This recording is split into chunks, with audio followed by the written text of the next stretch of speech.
Hello friends, स्वागत है आपका हमारे चैनल मोहित सिंह रोल पे। तो फ्रेंड्स, आज की वीडियो में हम टॉपिक लेके आए हैं कि आप जो अपना अमाउंट है, मान लीजिए आपने किसी को अमाउंट दिया है, अब उस अमाउंट को आप कितने टाइम तक रिकवर कर सकते हैं। क्योंकि हालत कई बार ऐसी हो जाती है कि आपने पैसा दिया भी है, एक नंबर में पैसा दिया है, ऑनलाइन ट्रांजैक्शन से पैसा दिया है, आरटीजीएस, एनईएफटी, बाय चेक पैसा दिया है। वो पैसा आपने दे दिया, तो पैसा देने के बाद आपको 3, 4, 5 साल हो जाते हैं और आप कोर्ट में जाते हैं। कोर्ट में जाने के बाद कोर्ट आपको मना कर देती है कि जो आपका है टाइम वो ख़त्म हो चुका पैसा लेने का।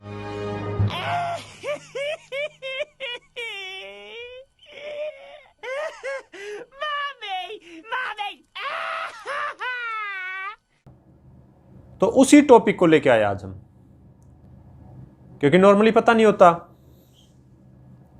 कि कितना टाइम है पैसा रिकवर करने का। तो वही टॉपिक आज का हमारा।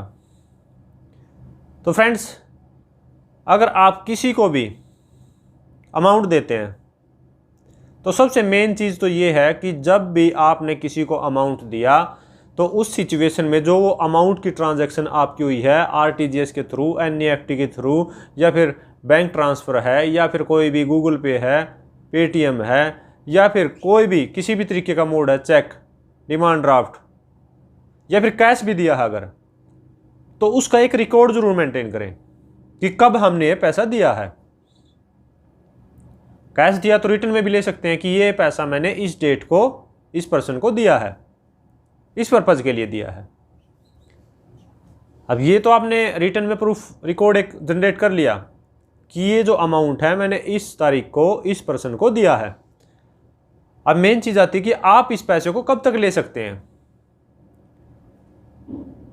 चेक के थ्रू नहीं बोल रहा मैं, आज चेक के रिगार्डिंग नेक्स्ट वीडियो में डिस्कस करेंगे कि अगर चेक आपने लिया है तो कब तक आप पैसा वसूल कर सकते हैं। आज की वीडियो में सिर्फ इतना डिस्कस करेंगे कि अगर आपने किसी को पैसा दिया है, किसी भी मोड में दिया है, और आपने उसका जो रिटर्न प्रूफ तैयार कर लिया है कि इस डेट को मैंने पैसा दिया है, तो उसको उस पर्सन से कब तक रिकवर करा सकते हैं।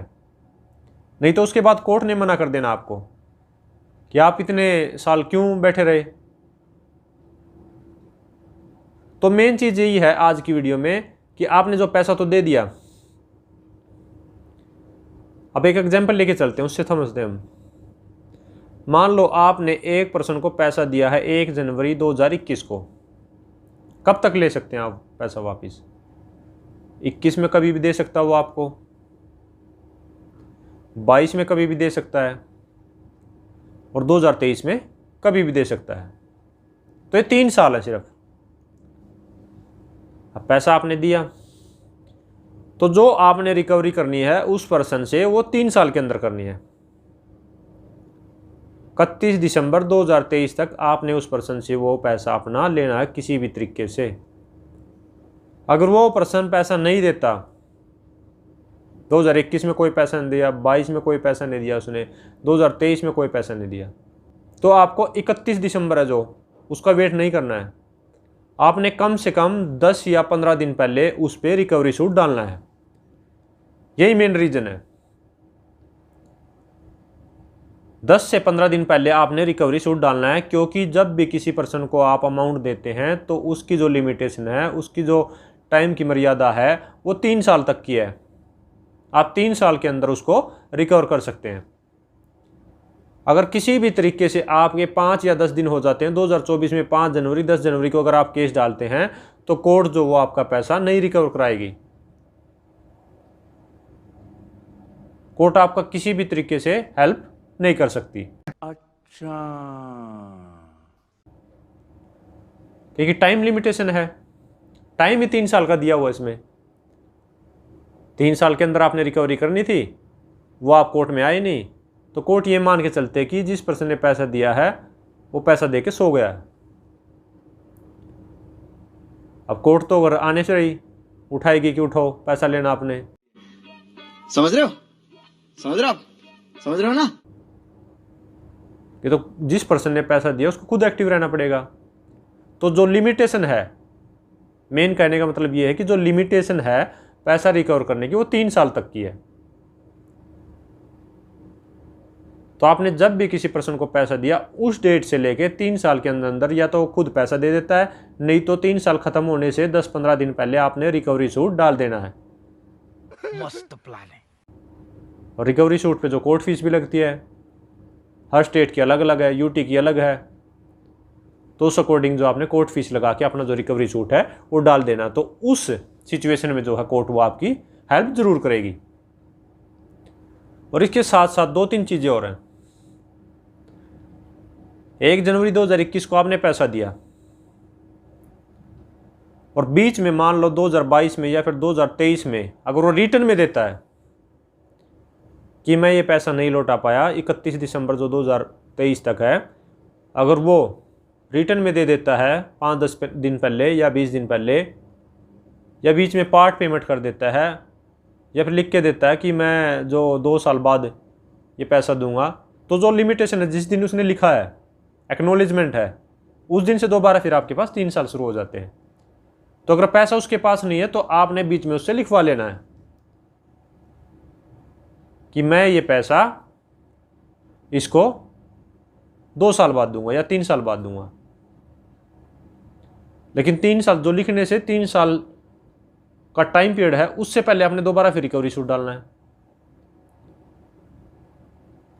क्योंकि जो लिमिटेशन का चक्कर है वो ये है कि अगर आपने किसी को पैसा दिया और 3 साल के बाद अगर आप उससे रिटर्न में भी लेते हैं तो भी डिस्प्यूट है।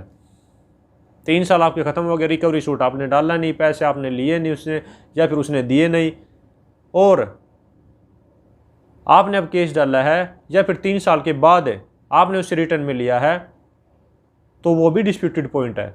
इसलिए जो रिटर्न में लेना है या फिर केस डालना है वो 3 साल से पहले पहले, बाद में डालेंगे तो इसमें दोनों तरफ की जजमेंट है।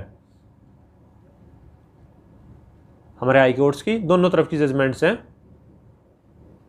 कि 3 साल बाद अगर एक्नॉलेजमेंट है या 3 साल से पहले एक्नॉलेजमेंट है, चेक की सिचुएशन में भी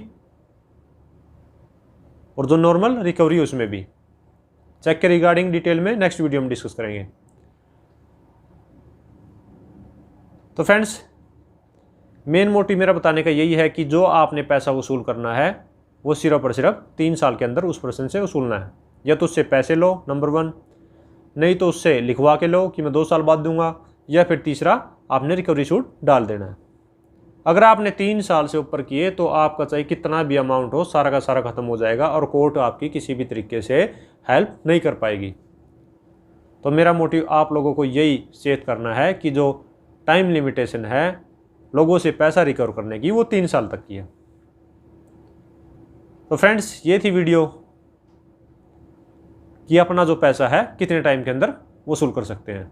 तो फ्रेंड्स, अगर ये वीडियो आपको अच्छी लगी है तो लाइक कीजिए, शेयर कीजिए, और अगर आपने ये चैनल हमारा सब्सक्राइब नहीं किया तो चैनल को सब्सक्राइब कर लीजिए। और इसके अलावा हमारा एक चैनल है लीगल अटैक के नाम से, आप उस चैनल को भी सब्सक्राइब कर सकते हैं। तो फ्रेंड्स, इस वीडियो में इतना ही। मिलते हैं नई वीडियो में नई किसी लीगल टॉपिक के साथ। तब तक के लिए thank you so much. Bye bye.